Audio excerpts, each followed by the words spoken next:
Hello students, in this class we are going to learn about tissue. What are tissues, how are they formed, and what are their various functions, and what are the different types of tissues. So in this chapter we'll know the term, definition and different types, and we will know and classify the different types of animal and plant tissues with their functions. So the first thing that we are going to learn is what is a tissue in plant tissues. And student, you should also know that the study of tissue is known as histology. And in histology, we learn and differentiate between the types of tissues and how they group themselves. So in plant tissues, a group of cells similar in structure that work together to perform a particular function forms a tissue. And as per the knowledge from the previous classes, we know that there are cells in our body, and these cells make up a group to form a tissue. In single cell organism, the cell performs all the tasks, but in multicellular organism, a tissue performs all the tasks. So we know that all cells of a tissue have common origin because they come from the same type of cells. For example, human nervous system. They are present in brain, spinal cord and nerves. And all nerve cells basically have a cell body which has two types of branches, like dendrites and axon.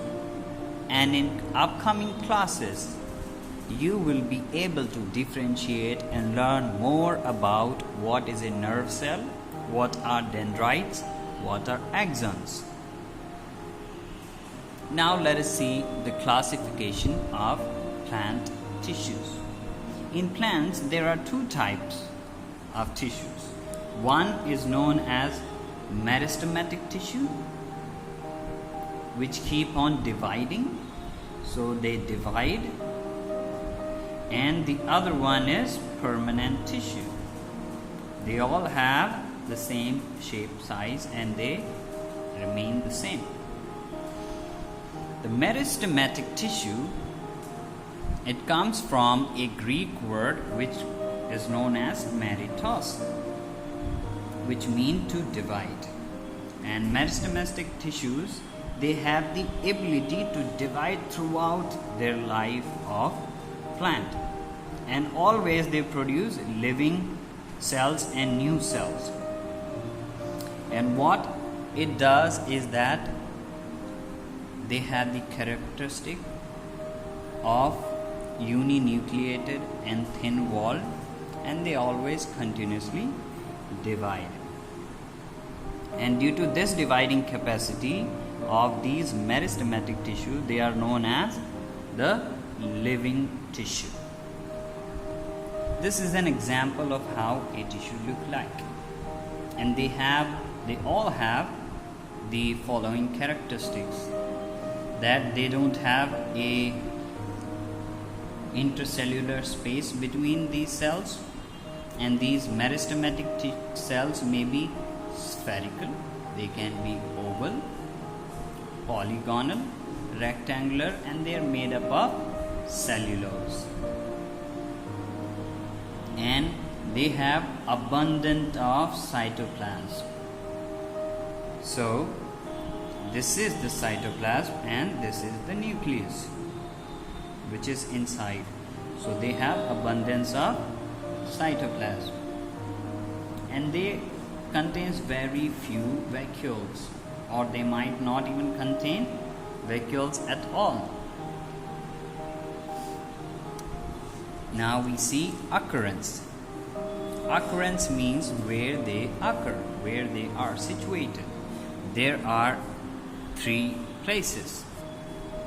in the apical meristem, which is at the growing tip of a root or shoot of a plant. So this is why continuously we can see when we plant a tree or a small plant, we always see that they are growing, and every day we can see new leaves and new branches on a tree, and this is because of the meristematic cells on apical meristem. The function of apical meristem is that it is responsible for the elongation of the plant and root and shoot region. So it results in increasing the height of the plant. Then we have lateral meristem. The lateral meristem, they are present beneath the bark as a cork cambium,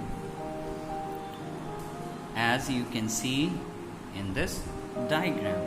Here they are present, and they are also near the vascular bundles of the stem and root of dicot plants as vascular cambium in these areas. And their main function is that they help in increasing the diameter and girth of the plant. So what they do, they increase the girth or diameter of the plant in breadth wise. And next we have the intercalary meristem. So these are located at the base of the leaves, twigs and internodes of the grasses and other monocot plants. So these intercalary meristem are located at the base of leaves.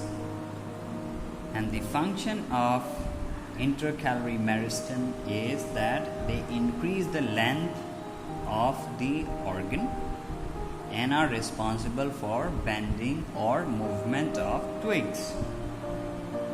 So now we know what are meristematic tissues. Now we will learn about the permanent tissue. So first type is meristematic tissue, the other is permanent tissue.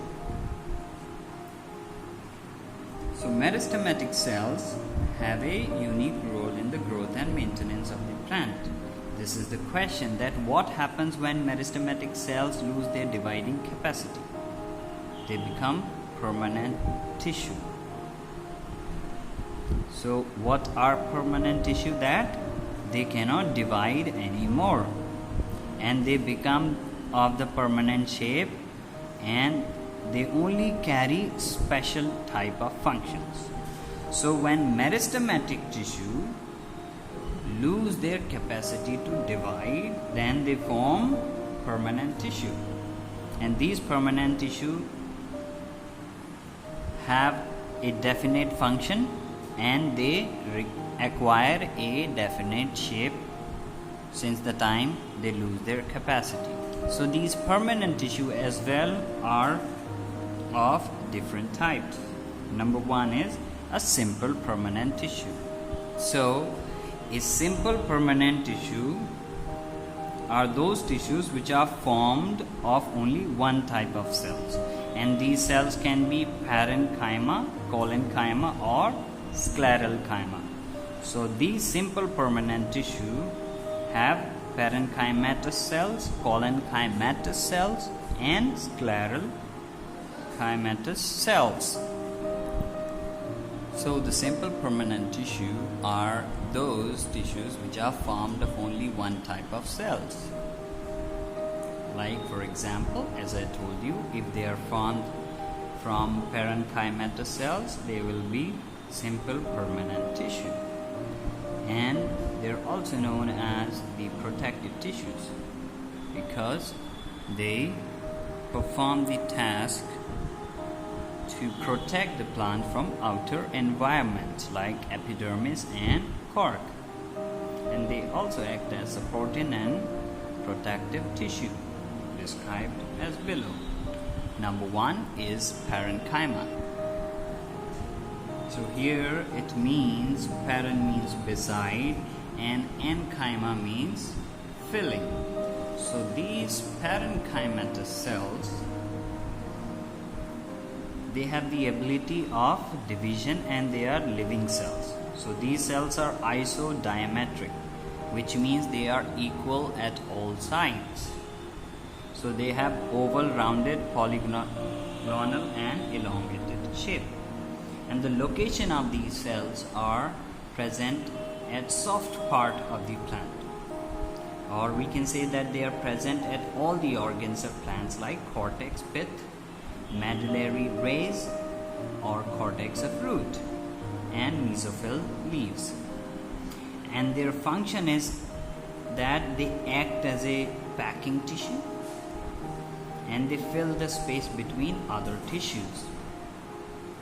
And due to the osmotic property, that means they are turgid, they primarily support the herbaceous plants. And they transport minerals through parenchymatous cells, and they consist of chloroplast and perform the function of photosynthesis. And they maintain the buoyancy in plants. And in xerophytic plants, they act as a water storing tissue and reduces the rate of transpiration. They have many functions and mainly they act as a food storage, and also they help in wound healing, regeneration and grafting because they have the ability of cell division. Now we will see about collenchyma, and the collenchyma word comes from Greek as well, which means glue in filling. So what they do that they perform many functions like parenchyma, but the main characteristics are different because they store extra cellulose at the corner of the cell, and they contain a few chloroplasts and perform the function of photosynthesis as well.